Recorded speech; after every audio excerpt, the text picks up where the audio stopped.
Open your super app right now. Look at the number. Now ask yourself honestly, is that where it should be for someone your age? Because the latest data from ASFA just dropped. And for the first time in 3 years, the target balances have gone up.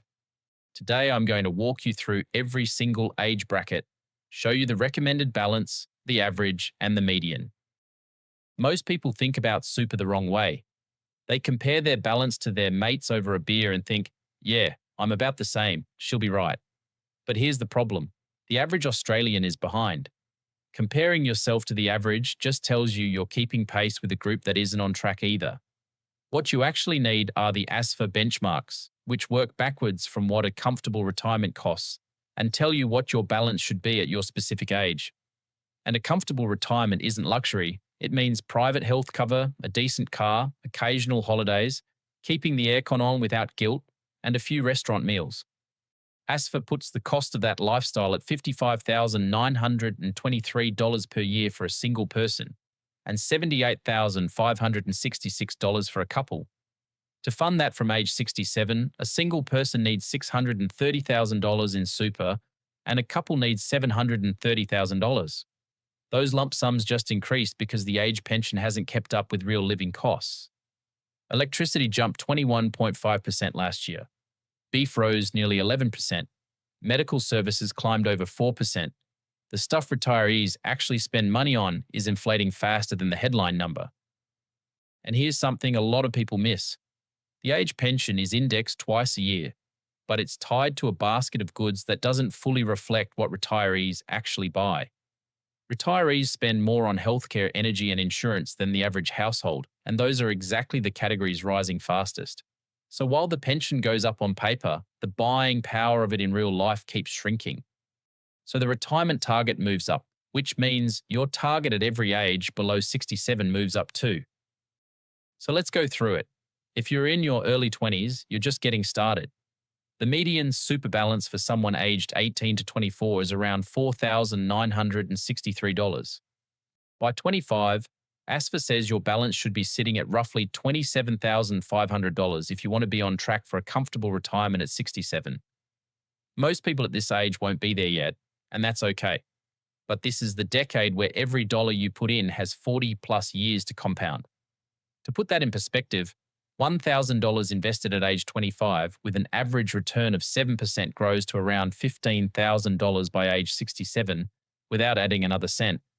That's the power of time in the market, and it's the single biggest advantage anyone in their 20s has over someone starting later.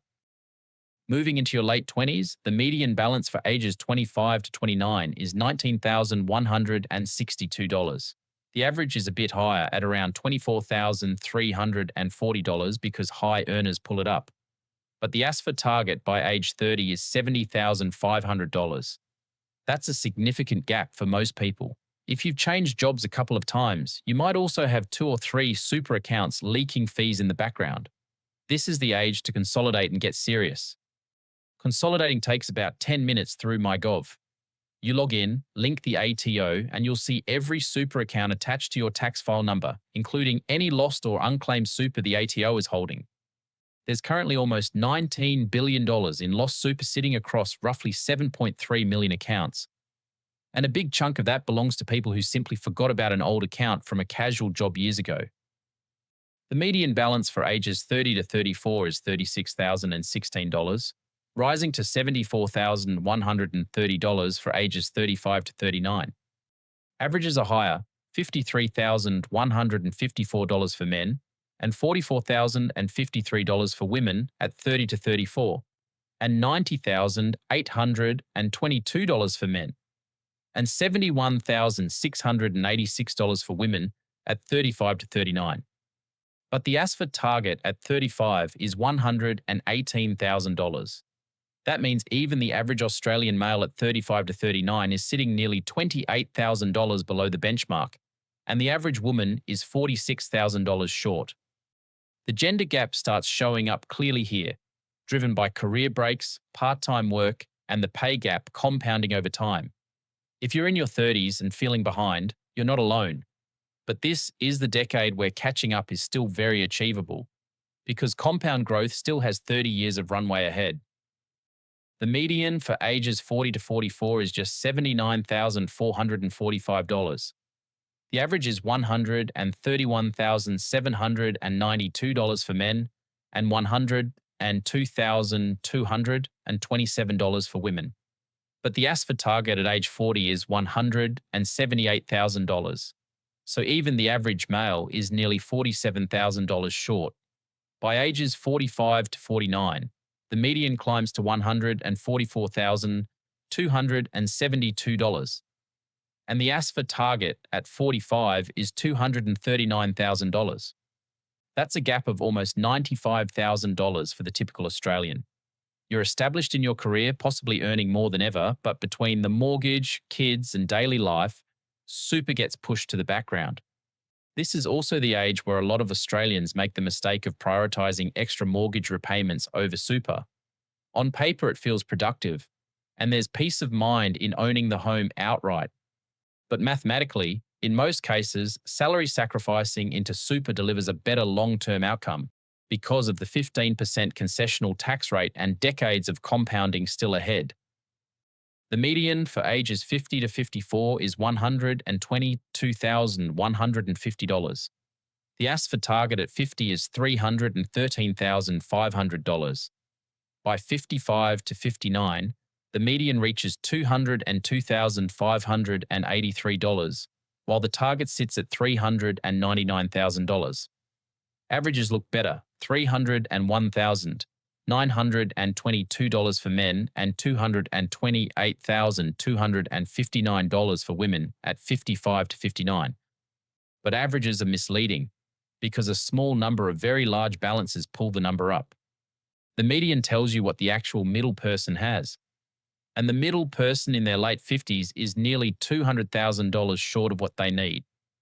This is the decade where the concessional contributions cap of $32,500 per year, which just increased from $30,000 on the 1st of July 2026, becomes your best friend.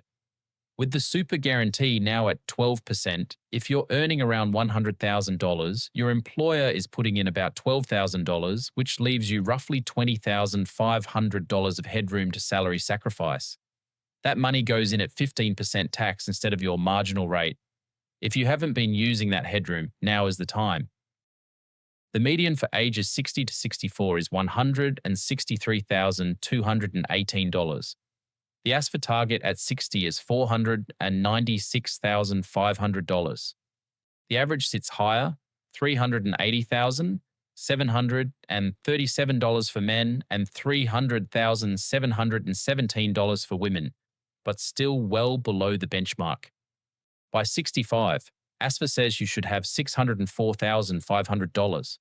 At 65 to 69, the median is $217,954. Even the average male balance of $428,533 leaves a $176,000 gap. If you're in this bracket and feeling stressed, remember that super is only one piece of the puzzle. ASFA's benchmarks assume you own your home outright and will receive a part-age pension. Those two factors alone dramatically change the equation. But if you're renting in retirement, the picture is much tighter, and a modest retirement for a single renter requires $340,000 in super. So here's the bottom line. No matter what age bracket you're in, the pattern is clear. Most Australians are behind the benchmark. But being behind doesn't mean you've missed your chance. The super guarantee is now at 12%. As of the 1st of July 2026, payday super is now in effect, which means your employer pays your super every time you get paid rather than once a quarter. That alone gets your money into the market faster and compounding sooner. On top of that, you can salary sacrifice up to $32,500 a year in concessional contributions and put in up to $130,000 in non-concessional contributions if you've got the capacity. Every extra dollar you put in today compounds for every year between now and retirement. If you got something from this, hit subscribe and share this with someone you think would also benefit from it. Thanks for watching, and I'll see you in the next one.